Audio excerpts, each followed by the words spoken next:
أعوذ بالله من الشيطان اللعين الرجيم. بسم الله الرحمن الرحيم. الحمد لله رب العالمين والصلاة والسلام على أشرف الأنبياء والمرسلين سيدنا ونبينا وشفينا ومولانا بالقاسم محمد. اللهم صل على محمد وآل محمد وعجل فرجهم وآله الطيبين الطاهرين المعصومين ولعنة الله على أعدائهم أجمعين من يومنا هذا إلى يوم الدين. أما بعد فقد قال الله تعالى في القرآن المجيد: بسم الله الرحمن الرحيم. إن الدين عند الله الإسلام. عزاداران امام مظلوم، السلام علیکم ورحمۃ اللہ وبرکاتہ۔ پروردگار عالم اپنی باعظمت کتاب قرآن مجید میں ارشاد فرماتا ہے: میرے نزدیک دین اسلام ہے، وہ بہترین دین جو کہ بہت مہربان دین ہے، وہ بہترین دین جو کہ عدل و انصاف کا دین ہے، وہ دین جو برابری کا دین ہے، کہ جس نے کبھی بھی کسی انسان میں اس طرح سے فرق نہیں کیا کہ اگر مرد ہے تو افضل ہے یا خاتون ہے تو افضل ہے، مالدار ہے اس لیے افضل ہے، نہیں، بلکہ جو انسان جتنا نیکوکار ہے، جتنا باعمل ہے، جتنا کردار اس کا بہترین ہے، جتنا متقی اور پرہیزگار ہے، اتنا زیادہ وہ خدا کی نگاہ میں بہت قربت کو حاصل کر سکتا ہے، یقیناً وہ خدا سے بہت قریب ہو سکتا ہے۔ خدا کی نگاہ میں وہی پسندیدہ ہے جو عمل کے میدان میں بہترین طریقے سے ہو، اور عمل کے میدان میں آنے کے لیے اپنے عقائد کا درست کرنا انسان کے لیے سب سے زیادہ اہم ہے۔ اور عقائد کی بات جب ہوتی ہے تو ہم اصول دین کا سہارا لیتے ہیں کہ خدا کی توحید پر یقین رکھنا، اس کے عدل و انصاف پر یقین رکھنا، اس کے نبیوں پر یقین رکھنا، نبوت کا سلسلہ جو اس نے جاری کیا، اور اس کے بعد امامت، اور اس کے بعد پانچویں چیز وہ اہم مرحلہ آتا ہے جسے قیامت کہا جاتا ہے۔ وہ قیامت کا مرحلہ جو بڑا ہولناک ہوگا، اور وہ مرحلہ آسانی میں تبدیل ہو سکتا ہے اگر انسان یہاں سے پوری تیاری کے ساتھ خدا کی بارگاہ میں جاتا ہے۔ بے شک کسی بھی سفر پر اگر ہم جا رہے ہوتے ہیں، کوئی منزل کا ارادہ ہے، کہیں پہنچنا ہے، تو جب سفر شروع ہوتا ہے اس سے پہلے اگر ہماری تیاریاں صحیح طریقے سے ہوں تو وہ سفر بھی بآسانی کٹ جاتا ہے، اور منزل پر پہنچنے کے بعد ہمیں زحمتیں بھی اٹھانی نہیں پڑتی۔ لیکن اگر انسان کسی سفر کے لیے آمادہ نہ ہو، یا پھر وہ کسی منزل کا تو اس کے ذہن میں تصور ہو، وہ سوچتا تو ہو کہ ہمیں اپنے وطن جانا ہے، وطن پہنچنا ہے، لیکن اس کے لیے وہ کوئی تیاری نہ کرے اور اچانک سے اٹھ کر چل دے تو اسے بہت سی زحمتوں کا، بہت سی رکاوٹوں کا سامنا کرنا پڑتا ہے۔ نہ صرف یہ بلکہ اگر کسی طرح سے وہ منزل تک پہنچا تو وہاں پہنچنے کے بعد اسے سکون میسر نہیں ہوگا، کیونکہ اس نے وہاں پہنچنے کے لیے جو چیزوں کی ضرورت تھی یا جو زاد راہ اسے لینا تھا وہ چیزیں اس نے اپنے ساتھ نہیں لی ہیں۔ جب دنیا کے ایک چھوٹے سے سفر کا معاملہ یہ ہے، اس کی حقیقت یہ ہے، تو ہم وہ سفر آخرت کو کیسے فراموش کر سکتے ہیں کہ جہاں کے لیے ہمیں تیاری یقیناً اسی دنیا میں کرنی ہے۔ قیامت کے جو پروردگار عالم کی طرف سے وعدہ ہے کہ یقیناً وہ واقع ہونی ہے، اور یہ خدا کا واقعاً ایک عدل و انصاف کا ایک مظہر ہے کہ خدا کے عادل ہونے کی ایک بہت بڑی نشانی ہمیں نظر آتی ہے کہ وہ خداوند عالم جب ہمارے لیے ہدایت کے اس طرح سے راستے بنا رہا ہے کہ نبیوں کو بھیجتا ہے، لاکھوں نبیوں کو بھیج رہا ہے، 1,24,000 نبیوں کو بھیج رہا ہے، امام کو بھیج رہا ہے، ہر دور میں ہادی کا انتظام کر رہا ہے، اب اس کے بعد بھی اگر بندہ ہدایت یافتہ نہ ہو تو یقیناً اس کی پکڑ ہونی ہے، اسے سزا ملنی ہے، اور اسی دن کا نام ہے قیامت، کہ جب انسان کو اس کی اچھائیوں پر انعام ملے گا اور اس کی بدی پر، اس کی برائیوں پر، اس کے گناہ پر خدا کی طرف سے سزا دی جائے گی۔ وہ قیامت کا دن کہ روایات میں ذکر کیا جاتا ہے کہ جب سور پھونکا جائے گا، اتنی شدید آواز ہوگی کہ جس کی شدت کو کچھ اس طرح سے روایت میں ذکر کیا جاتا ہے کہ اگر کوئی عورت حاملہ ہوگی تو اس کا حمل ساقط ہو جائے گا اس آواز کے خوف سے، یعنی اتنی زیادہ وہ آواز خوف زدہ کر دینے والی ہوگی۔ جب سور پھونکا جائے گا، آواز جب بلند ہوگی،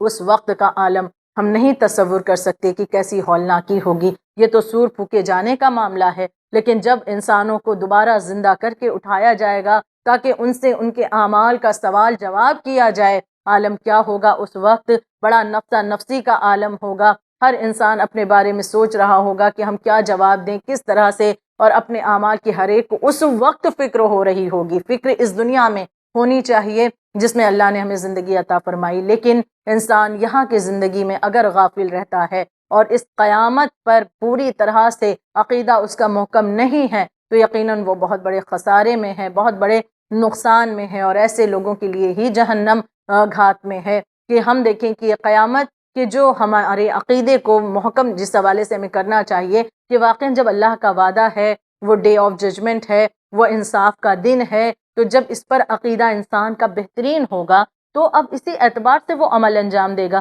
ہمیں پتہ ہے کہ بھائی خدا نے ہمارے اچھائیوں کا صلہ دینا ہے، انعام دینا ہے، تو کیوں نہ ہم بہترین طریقے سے اپنے آپ کو اس راستے پر چلائیں۔ ہمیں معلوم ہے عقیدہ ہمارا محکم ہے قیامت پر، تو ہم اپنے آپ کو برائی سے روکیں گے کہ ہم خدا کی سزا کو نہیں پانا چاہتے ہیں، ہم اس کی طرف سے جزا چاہتے ہیں اپنی اچھائیوں کو۔ تو جب اچھائی کریں گے تب یقیناً جزا ملے گی، لیکن یقیناً اس دنیا میں غفلت کی بنا پر، اس دنیا کی چکا چوند کو دیکھ کر جب انسان غافل ہوتا ہے، ایسی ہی روایات ہیں، ایسی ہی چیزیں ہیں کہ جو انسان کو ایک مرتبہ الرٹ کرتی ہیں کہ اپنی آنکھوں کو ایک مرتبہ وہ کھولے، آمادہ ہو، سوچے، فکر کرے، غور کرے کہ کتنا ہولناک دن ہوگا۔ رسول اللہ جیسی عظیم شخصیت کی جو رحمت للعالمین ہیں، آپ جب قیامت کا ذکر سنتے تھے تو اس وقت رسول اللہ کی آواز میں سختی آ جاتی تھی اور رخسار سرخ ہو جایا کرتے تھے۔ بہت ہی زیادہ ہولناک دن ہے جس کے لیے بے شک ہمیں دعائیں کرنی ہے خدا کی بارگاہ میں تیاری کے ساتھ۔ یعنی فقط یہ نہیں کہ خدا ہمیں وہاں کے خوف سے بچا لے اور یہاں پر ہماری طرف سے کچھ تیاری نہیں ہے، تو اب یہ دعا بھی ہماری کھوکھلی نظر آئے گی کہ جب ہم نے تیاری ہی نہیں کی۔ ایک بچہ پورے سال وہ محنت نہ کرے اور جب ایگزام اس کا قریب آنے لگے تو وہ مسلح بچھا کر کے رو کر کہے بار الہ مجھے پاس کرا دینا، بار الہ میں پاس ہو جاؤں، میرے اچھے مارکس آ جائیں، اور اس یہاں پر دوسری طرف یہ معاملہ ہے کہ جب اسے کام کرنا تھا، جب اسے محنت کرنی تھی، پورے سال اس نے کوئی محنت نہیں کی، تو کیا اس وقت کی دعا اس کے حق میں فائدہ مند ثابت ہوگی؟ ہرگز نہیں۔ انسان لاکھ دعائیں کرے کہ قیامت کے خوف سے خدا میں محفوظ کرے، لیکن ساتھ ساتھ عمل کے اعتبار سے اسے اپنے آپ کو تیار کرنے کی بھی ضرورت ہے، کیونکہ وہاں پر گروہ گروہ بنا کر کے جب لایا جائے گا اس کی شدت بہت زیادہ بیان کی گئی ہے۔ آج کی اس مجلس میں ایک ایسی روایت کا ذکر کر دوں کہ جہاں پر کچھ ایسے گروہ کا تذکرہ کیا جا رہا ہے جو اس دنیا میں غفلت میں ڈوبے ہوئے رہے، اور اس طرح سے ڈوبے رہے غفلت میں کہ وہاں پر جب قیامت میں انہیں لایا جائے گا تو بڑی ہی بدصورتی کے ساتھ بہت ہی زیادہ خوفناک عالم ہوگا، اور انہیں قبروں سے نکالا جائے گا، ان کی اپنی شکلیں نہ ہوں گی، انہیں کچھ اور شکل میں پیش کیا جائے گا ان کی ان بدعمالیوں کی بنا پر۔ روایت اس طرح سے رقم کی گئی ہے کہ معاذ بن جبل کا رسول خدا صلی اللہ علیہ وآلہ وسلم سے ایک مرتبہ انہوں نے سوال کیا کہ جو قرآن مجید میں سورہ نبا کی آیت نمبر 19 میں ذکر ہوا ہے کہ ينفخ فی الصور فتأتون افواجا، اس آیت کے بارے میں دریافت کیا ہے معاذ بن جبل نے رسول اللہ سے کہ جب سور پھونکا جائے گا اور گروہ گروہ بنا کر لوگوں کو لایا جائے گا تو یہ گروہ کن لوگوں کا ہوگا، اس سے مراد کیا ہے؟ اب یہ جب سوال ہوا ہے تو رسول خدا صلی اللہ علیہ وآلہ وسلم نے بہت تفصیلاً اس کا جواب دیا۔ ہمیں بھی اس جواب کو بہت ہی زیادہ غور سے سوچنے کی ضرورت ہے اور اس اعتبار سے اپنے آپ کو درست کرنے کی ضرورت ہے۔ بہت ہی خوفزدہ کر دینے والی روایت ہے، اور واقعاً ہمیں جو ہم غافل ہیں اور سوئے ہوئے ہیں اس نیند سے غفلت کی جگانے والی یہ روایت ہے، آمادہ کر رہی ہے قیامت کے بارے میں، اس کی ہولناکی کے بارے میں تصور کریں، وہاں کے بارے میں اپنے آپ کو آمادہ کریں، تیاری کر لیں جب تک کہ زندگی ہے، غافل نہ ہو جائیں۔ لہٰذا رسول خدا سے سوال آیت نمبر 19 سورہ نبا کے اعتبار سے جب معاذ بن جبل نے کیا کہ جو گروہ گروہ بنا کر کے لوگوں کو لایا جائے گا، یہ گروہ کن لوگوں کا ہوگا؟ رسول خدا صلی اللہ علیہ وآلہ وسلم ارشاد فرماتے ہیں کہ یہ 10 گروہ لائے جائیں گے قیامت کے دن، یہ معاملہ یہ 10 گروہ کا ہوگا، اور انہیں ان کی بدعمالیوں کی بنا پر الگ الگ شکلوں میں لایا جائے گا، الگ الگ حالات میں انہیں پیش کیا جائے گا۔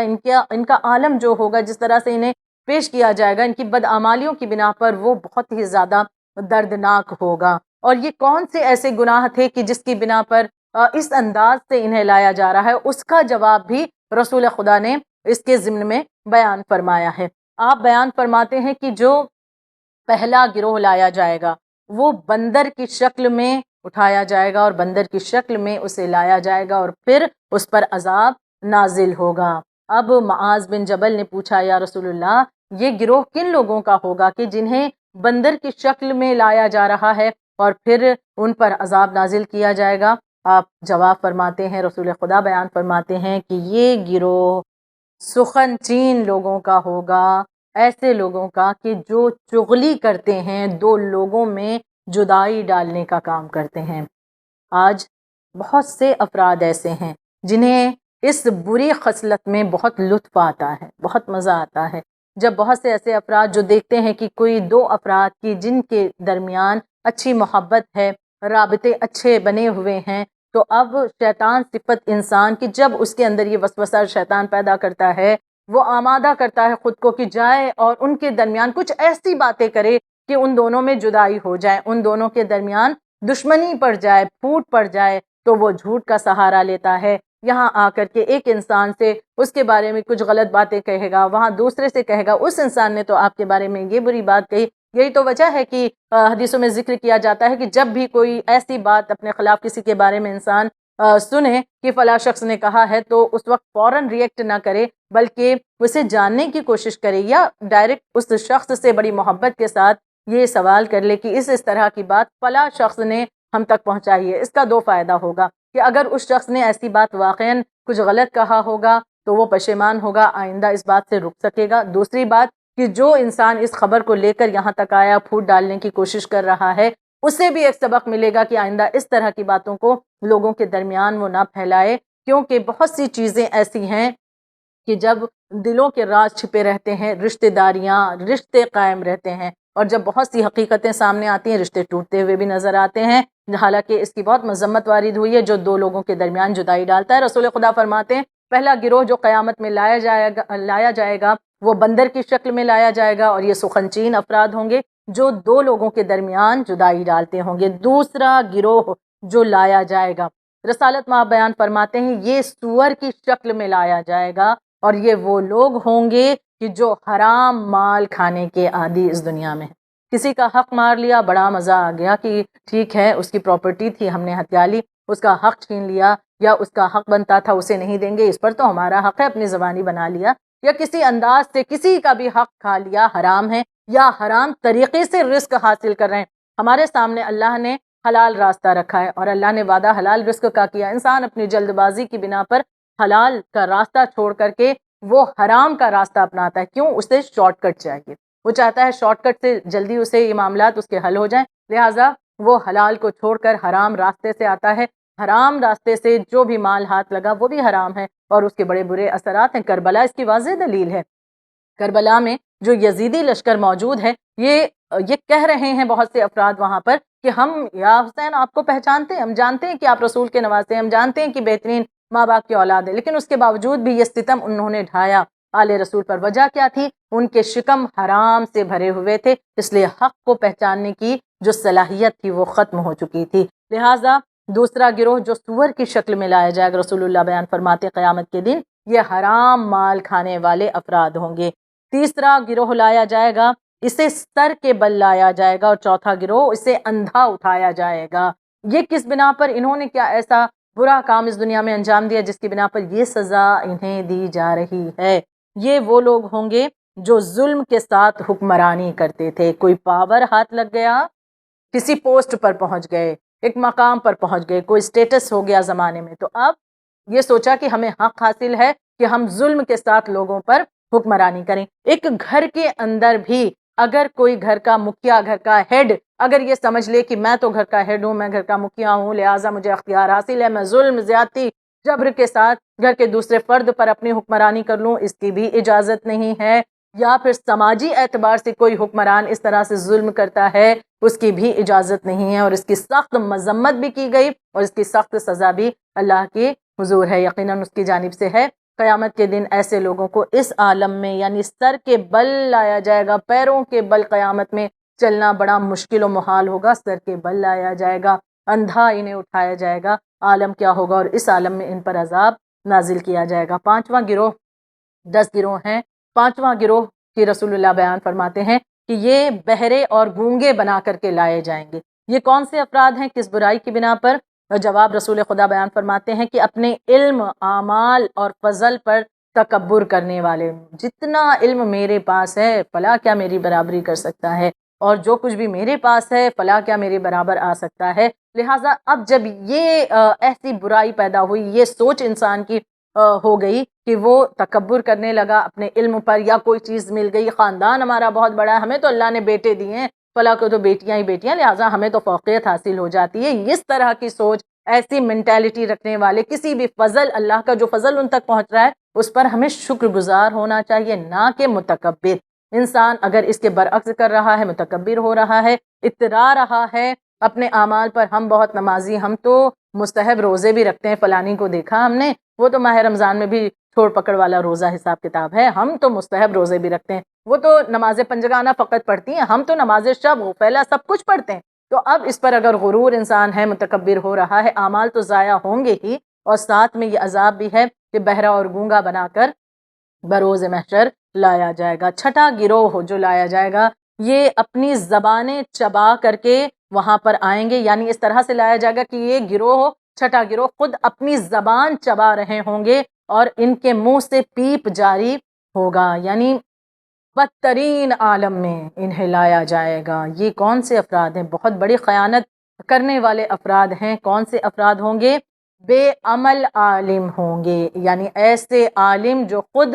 بے عمل ہوں، دوسروں کو تو اچھی باتیں بتا رہے ہوں لیکن ان میں عمل نظر نہ آتا ہو، وہ بے عمل ہوں۔ مثلا مثال کے طور پر لوگوں سے یہ کہیں کہ سچ کا ساتھ دینا، حق کا ساتھ دینا ضروری ہے، دین یہ سکھاتا ہے، کربلا یہ درس دیتی، آقا حسین نے ہمیں یہ سکھایا، لیکن جب بات حق و باطل کی آئے تو کسی کی دولت کی بنا پر اس کی طرف جھک جائے کہ نہیں بھائی یہ دولت مند ہے تو ہم ان کے خلاف کیسے جا کر کے کسی مظلوم کا ساتھ دیں۔ تو یہاں پر اگر اس طرح کا کوئی عالم ہے تو وہ دراصل عالم نہیں ہے، سب سے بڑا جاہل وہ قرار پائے گا کہ جو حق کا، سچ کا ساتھ نہ دے۔ یقیناً آج ہم سماج میں دیکھیں بہت سے ایسے افراد یا بہت سے ایسے ملک ہیں جو اپنے آپ کو بہت علم و دانا سمجھتے ہیں، لیکن جب بات حق کی طرف کھڑے ہونے کی آتی ہے تو اس وقت بہت سے ایسے ممالک ہیں جو باطل کا ساتھ دیتے ہوئے نظر آتے ہیں، اور چند ہی ایسے ہیں کہ جو حق بجانب ہیں۔ یقیناً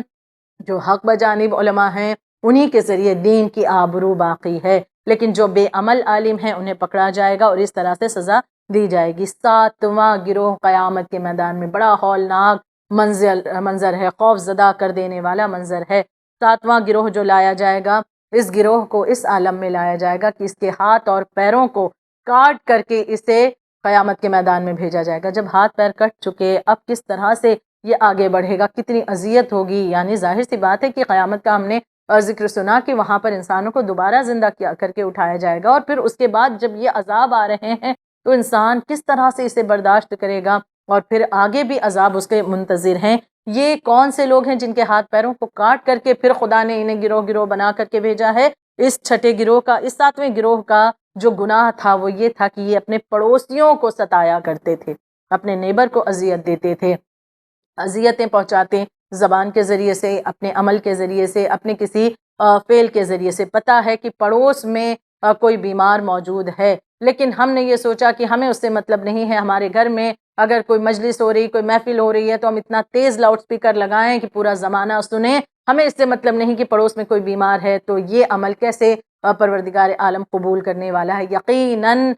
ہمیں جو بھی یادگاریں قائم کی گئی خدا کی جانب سے، ہم جب انہیں برپا کرتے ہیں، ذکر معصومین کرتے ہیں، ان کا انداز بھی ویسا ہونا چاہیے جو معصومین نے ہمیں سکھایا ہے۔ کسی کو اذیت دے کر، کسی کو تکلیف پہنچا کر کیا جانے والا نیک عمل خدا بھی پسند نہیں کرتا۔ تو لہٰذا پڑوسیوں کو ستانے والا انسان اس طرح سے عذاب کے حوالے کیا جائے گا، اسے لایا جائے گا۔ آٹھواں گروہ یہ سے اس طرح سے لایا جائے گا کہ یہ پیڑوں سے لٹکائے جائیں گے اور ان پر عذاب کیا جائے گا۔ یہ وہ افراد ہیں جو بادشاہوں، حاکموں کے پاس خوشامد کے لیے جاتے تھے اور چغل خوری وغیرہ کیا کرتے تھے، یعنی بادشاہ ہے کوئی بڑی پوسٹ پر ہے تو اب سوچ رہے ہیں کہ ہمارا بھی اس سے کچھ کام نکلتا رہے، تو اس کی خوشامد کرنا شروع کیا، سب سچ جھوٹ اس کے سامنے ہر طرح کی باتیں کی، دوسروں کی چغلی ان کے جا کر کے باتیں بتاتے رہے، تو ایسے افراد پر یہ سزا وارد ہوگی اور انہیں اس طرح سے لایا جائے گا۔ نواں گروہ جو لایا جا رہا ہے یہ مردار سے زیادہ گندے بدبودار ہوں گے اور انہیں میدان قیامت میں لایا جائے گا۔ یعنی ایسا گروہ جو نواں گروہ لایا جا رہا ہے، ایک مردے کے جسم سے، ایک لاش جو سڑ جائے اور اس کے جسم سے جو بدبو آتی ہے اس سے کہیں زیادہ بدترین بدبو اس گروہ کے پاس سے آ رہی ہوگی۔ آخر اس کا برا وہ فعل کیا ہے کہ جس کی بنا پر یہ بدبو اس کے پاس سے آ رہی ہے، اس گروہ کے پاس سے نکل رہی ہے، اور تمام لوگ اس بدبو سے میدان محشر میں جو افراد ہوں گے وہ پریشان ہو رہے ہوں گے۔ یہ گروہ وہ لوگوں کا ہوگا، ان لوگوں کا ہوگا جو شہوت اور لذت میں اس دنیا میں مبتلا تھے، یعنی بری نگاہ کسی پر اٹھانے والے، نامحرموں کے اعتبار سے بالخصوص کہ جو خیال نہیں کیا جاتا کہ نامحرم ہے اور ان کے ساتھ جس طرح سے انسان پیش آتا ہے، اگر اس نے رعایت نہیں کی، خیال نہیں کیا، یا زناکار افراد ہے تو لہٰذا انہیں یہ سزا دی جائے گی، اس طرح سے لایا جائے گا۔ یہاں پر ایک مثال میں پیش کرنا چاہوں گی کہ بے شک ایسے افراد کہ جنہیں خدا پسند نہیں کرتا کہ جو نامحرموں پر اپنی نگاہیں اٹھاتے ہیں اور شہوت کی نگاہ اٹھاتے ہیں، لذت کی نگاہ اٹھاتے ہیں۔ اس حوالے سے ایک واقعہ موجود ہے کہ رجب علی خیاط کی جو ایک بہت ہی مشہور ہستی ہیں کہ جنہیں خدا نے ایک پاور دیا تھا کہ یہ لوگوں کی برزخی شکلیں بھی دیکھ لیا کرتے تھے، اور بہت سی چیزیں جو کہ ان کے علم میں اللہ نے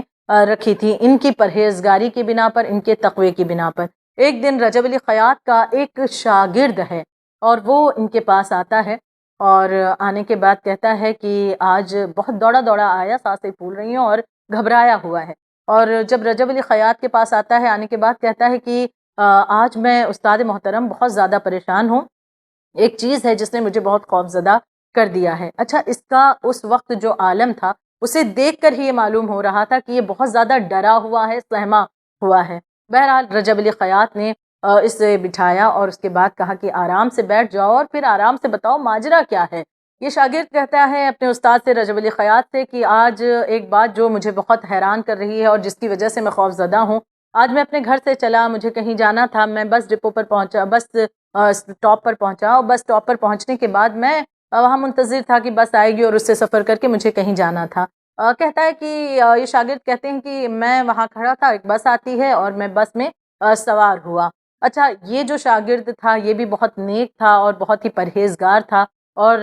نیکی اور پرہیزگاری کی بنا پر اس کے اندر بھی ایک پاور اللہ نے جو اسے دیا تھا جس کی وجہ سے یہ پورا معاملہ بیان کیا جاتا ہے۔ لہٰذا یہ شاگرد کہتا ہے کہ بس آئی اور میں بس میں سوار ہوا۔ جیسے ہی میں بس میں چڑھا، بہت سے افراد بس میں بیٹھے ہوئے تھے،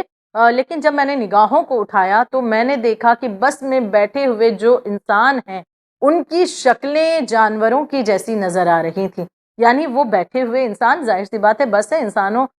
کے لیے وہاں پر وہ سفر انسان کر رہے ہیں، جسم تو انسانوں کا نظر آتا تھا لیکن ان کا چہرہ جانوروں کا نظر آ رہا تھا، اور عجیب و غریب ان کی شکلیں خوفزدہ کرنے والی۔ اس نے کہا کہ میں بہت استاد محترم گھبرایا، میں نے چاہا کہ میں اتر جاؤں لیکن بس چونکہ چل دی تھی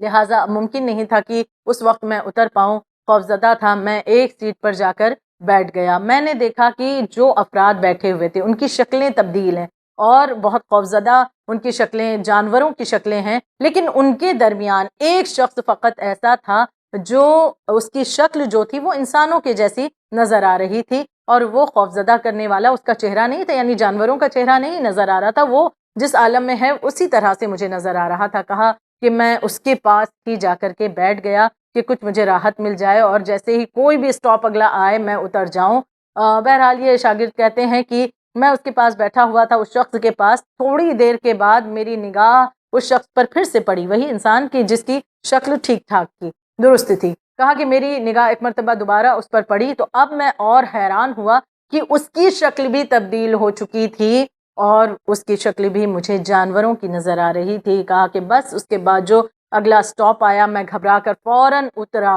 اور بھاگتا ہوا آپ کے پاس آیا ہوں۔ یہ آخر کیا ماجرا ہے؟ یہ میں نے کیا دیکھا؟ یہ چیزیں کیا تھی؟ مجھے سمجھ نہ آئیں۔ رجب علی خیاط فرماتے ہیں کہ تمہاری پرہیزگاری کی بنا پر تم نے ان لوگوں کی برزخی شکلیں دیکھی ہیں۔ روایات میں ذکر کیا جاتا ہے کہ انسان اپنے عمل کے اعتبار سے برزخ میں شکل پائے گا۔ جیسا وہ اس دنیا میں جتنا اچھا ہے وہاں پر اس کی شکل اس طرح سے اور بہتر ہوگی اور زیادہ خدا وہاں پر اس چہرے پر نور دے گا، لیکن جتنا بدتر اس دنیا میں ہے، لیکن جب برزخ میں پہنچے گا، عالم برزخ میں، اس کی شکل تبدیل ہوگی، بھیانک ہو جائے گی اس کے بدعمالیوں کی وجہ سے۔ لہٰذا رجب علی خیاط فرماتے ہیں تم نے ان لوگوں کی برزخی شکلیں دیکھیں کہ جس کی وجہ سے تم خوف زدہ ہوئے، ان کی بدعمالیوں کی وجہ سے ان کی وہ شکلیں برزخ میں ایسی ہوں گی۔ اب پوچھتا ہے یہ شاگرد ایک مرتبہ کہ استاد لیکن وہ ایک شخص، اس کی شکل ٹھیک ٹھاک تھی اور اچانک سے اس کی شکل کا تبدیل ہونا، یہ بات کچھ سمجھ نہ آئی۔ ایک مرتبہ رجب علی خیاط فرماتے ہیں کہ وہ شخص جس سے تم نے انسان کی شکل میں دیکھا، وہ انسان ایک نیکوکار تھا، اچھا انسان تھا، بہتر تھا، اس لیے اس کی شکل کو بھی تم نے بہتر پایا، برزخی شکل بھی اس کی بہتر تھی، لیکن کچھ دیر کے بعد جب اس کی صورت تبدیل ہوتی ہے، اس کے پیچھے وجہ یہ تھی کہ جب بس چل رہی تھی، بس کی کھڑکی سے اس شخص نے باہر جب نگاہ دوڑائی، اس وقت ایک دوشیزہ، ایک جوان لڑکی پر اس کی نگاہ پڑی، اور نگاہ پڑنے کے بعد میں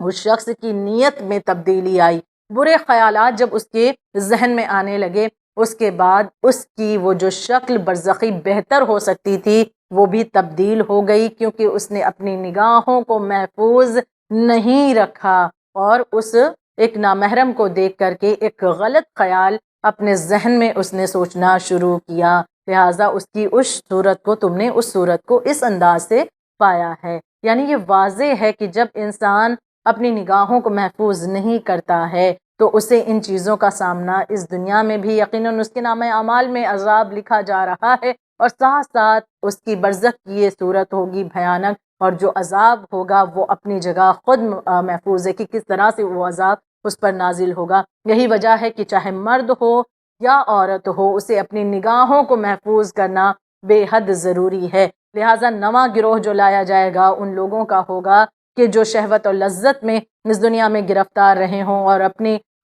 نگاہوں کا اس طرح سے انہوں نے خیال نہ رکھا ہو۔ اور 10واں اور آخری گروہ کا ذکر اس روایت میں کیا جاتا ہے، رسول بیان فرماتے ہیں 10واں گروہ جو لایا جائے گا یہ ایسا گروہ ہوگا جسے آگ کا لباس پہنایا جائے گا،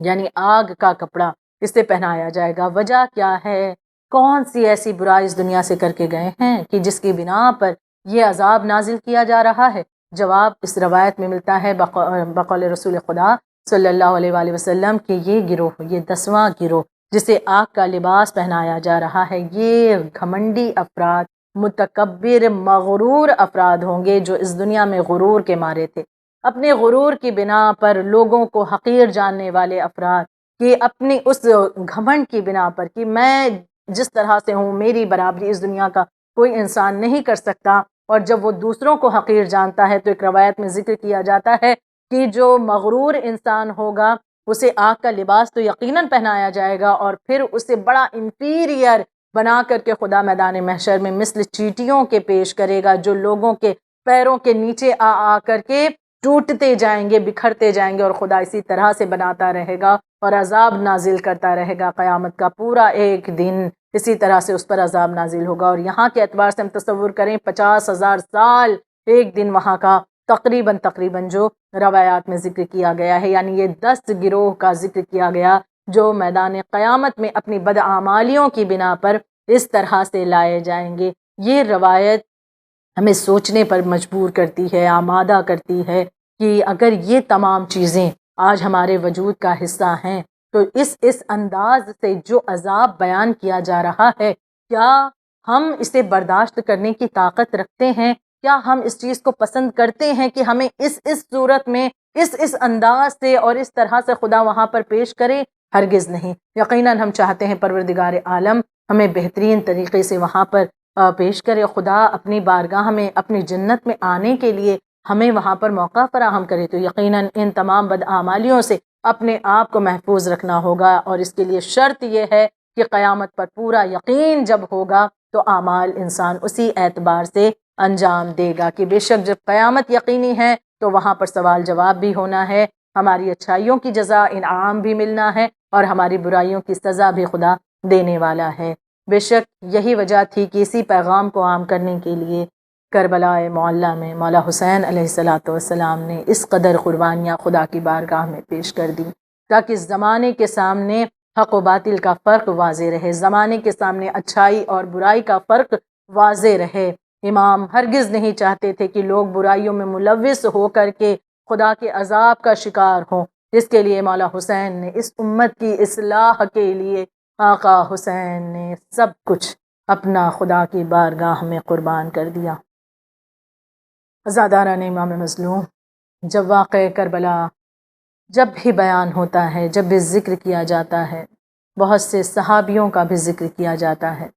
کچھ ایسے صحابی بھی امام حسین علیہ السلام کے پاس موجود ہیں کہ جو بہت ہی زیادہ برگزیدہ، بزرگ اور یہاں تک کہ رسول اللہ کے صحابی رہے ہیں۔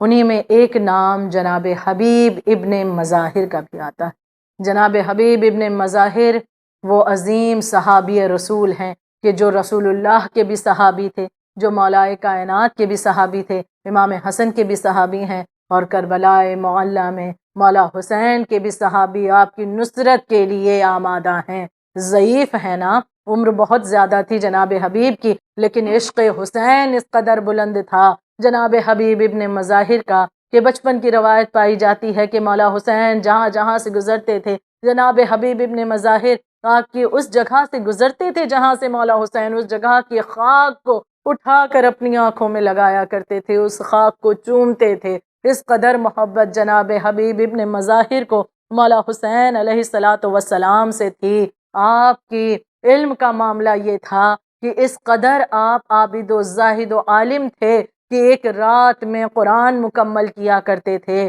مولا حسین سے عشق کے لیے ضروری ہے انسان اپنے آپ کو عقیدے اور عمل کے اعتبار سے بہتر بنائے۔ کربلا میں مولا حسین کے صحابی اس بات کی واضح دلیل ہیں، جناب حبیب ابن مظاہر اس بات کی واضح دلیل ہیں، عابد الزاہد عاشق حسین ابن علی کہ جنہیں خود امام حسین نے خط لکھ کر بلایا تھا۔ آج ہم اپنی دعاؤں میں مانگتے ہیں نا، جب کربلا کا واقعہ سنتے ہیں تو رو رو کر کہتے ہیں نا کہ یا لیتنی کنت معکم فافوز فوزا عظیما، اے کاش ہم وہاں موجود ہوتے تو اس عظیم سعادت کو حاصل کرتے۔ لیکن جب ہم یہ دعا کرتے ہیں یقیناً مولا سے چاہتے ہیں نا، اور اکثر یہ کہتے ہیں ہم ہوتے مولا آپ کا ساتھ دیتے، ہم سوچیں کہ ہم تڑپ رہے ہیں کہ اے کاش ہم کربلا میں ہوتے، اے کاش ہم مولا کا ساتھ دیتے، لیکن اس کا مرتبہ اندازہ ہم کریں جنہیں خود مولا حسین نے خط لکھ کر کے بلایا۔ حبیب ابن مظاہر، مولا حسین علیہ السلام خط لکھ رہے ہیں، یہاں تک کہ مولا حسین کو انتظار ہے۔ آپ جانتے ہیں کہ اگر میں بلاؤں گا تو میرا یہ دوست، میرا حبیب ضرور میری نصرت کے لیے آئے گا۔ جناب حبیب ابن مظاہر کوفہ میں رہتے تھے، اپنے گھر میں بیٹھے ہوئے ہیں کہ بیوی نے دسترخوان لگایا ہے، ایک مرتبہ لقمہ اٹھاتے ہیں کہ دروازے پر دستک ہوتی ہے، رک جاتے ہیں۔ آواز دی کون ہے؟ کہا کہ حسین کا پیغام لے کر آیا ہوں۔ لقمہ فوراً چھوڑ دیا، اٹھ کھڑے ہوتے ہیں، مولا حسین کا خط ملا۔ خط کو کھولنے سے پہلے حبیب ابن مظاہر نے خط کو آنکھوں سے لگایا ہے، ایک مرتبہ خط کو چوما ہے، سر پر اس خط کو رکھا ہے۔ اب جب خط کو کھولا ہے، تحریر امام حسین نگاہوں کے سامنے موجود تھی۔ مولا حسین نے لکھا تھا ایک مرد فقیہ کے نام حسین ابن علی کی طرف سے، آپ رسول اللہ سے ہماری قرابت کو اے حبیب جانتے ہیں۔ حبیب میں کربلا آ گیا ہوں، اگر آپ میری نصرت کرنا چاہتے ہیں تو کربلا میں آ جائیے، لیکن اے حبیب آنے میں جلدی کیجئے گا۔ حبیب ابن مظاہر نے خط پڑھا، لیکن اپنی بیوی سے ایک مرتبہ اس کے ایمان کو بھی دیکھنا چاہتے ہیں۔ ایک جملہ کہا کہ مولا حسین کا خط آیا ہے، آپ نے مجھے کربلا بلایا ہے، لیکن سوچ رہا ہوں کہ کیا جواب دوں۔ ایک مرتبہ حبیب کی زوجہ نے کہا یہ کیسے ممکن ہے حبیب کہ آپ کو فرزند رسول بلائیں اور آپ یہاں کشمکش کے شکار ہوں۔ ایک مرتبہ حبیب ابن مظاہر مسکرا کر فرماتے ہیں میں فقط تیرے ایمان کو دیکھنا چاہتا تھا، ورنہ یہ کیسے ممکن ہے کہ میرا آقا حسین مجھے بلائے اور میں خود کو آمادہ نہ کروں۔ کوفے کے حالات بہتر نہیں تھے۔ جناب حبیب ابن مظاہر نے اپنے غلام سے کہا کہ میری سواری کو لے کر کے دھیرے دھیرے کوفہ کے باہر چلے جاؤ اور وہاں میں تم سے آ کر کے ملاقات کروں گا، میرا انتظار کرنا۔ جناب حبیب ایک مرتبہ گھر سے نکلے، غلام وہاں پر سواری لے کر جا چکا تھا۔ جب جناب حبیب چلے ہیں، مسلم بن اوسجا سے ملے ہیں کہ جو آپ کے قبیلے بنی اسد سے ہی تعلق رکھتے تھے۔ ایک مرتبہ مسلم بن اوسجا سے اس خط کے بارے میں بتایا۔ جناب مسلم بن اوسجا بھی جناب حبیب ابن مظاہر کے ساتھ روانہ ہوئے، دونوں بڑھتے جاتے ہیں لیکن جانے میں ذرا تاخیر ہوئی۔ غلام نے محسوس کیا ابھی تک آقا نہ آئے۔ ایک مرتبہ وہ غلام عشق امام حسین میں تڑپ کر اس سواری سے کہتا ہے کہ میرا آقا حبیب ابھی تک نہیں آیا، اگر میرا آقا نہ آ سکے تو ہم خود مولا حسین کی نصرت کے لیے جائیں گے۔ ادھر حبیب نے یہ جملے سنے، تڑپ کر کہا ہائے میرے مولا کی غربت کہ آج غلام کنیز بھی مولا پر اس طرح سے غیرت کھا رہے ہیں۔ حبیب ابن مظاہر جب کربلا آتے ہیں، ایک مرتبہ مولا حسین نے بڑھ کر حبیب کو گلے سے لگایا۔ جناب زینب سلام اللہ علیہا کو پتا چلتا ہے، پیغام بھیجتی ہیں، اے علی اکبر میرا سلام کہہ دینا۔ جیسے حبیب نے یہ جملہ سنا، ایک مرتبہ تڑپ کر گریا کیا، ہائے غربت اولاد رسول کی شہزادیاں آج مجھ جیسے کو سلام کر رہی ہیں۔ یہی حبیب ابن مظاہر جنہوں نے اپنی جان کو آقا حسین پر دین کی بقا کے لیے قربان کر دیا۔ الا لعنت اللہ علی القوم الظالمین۔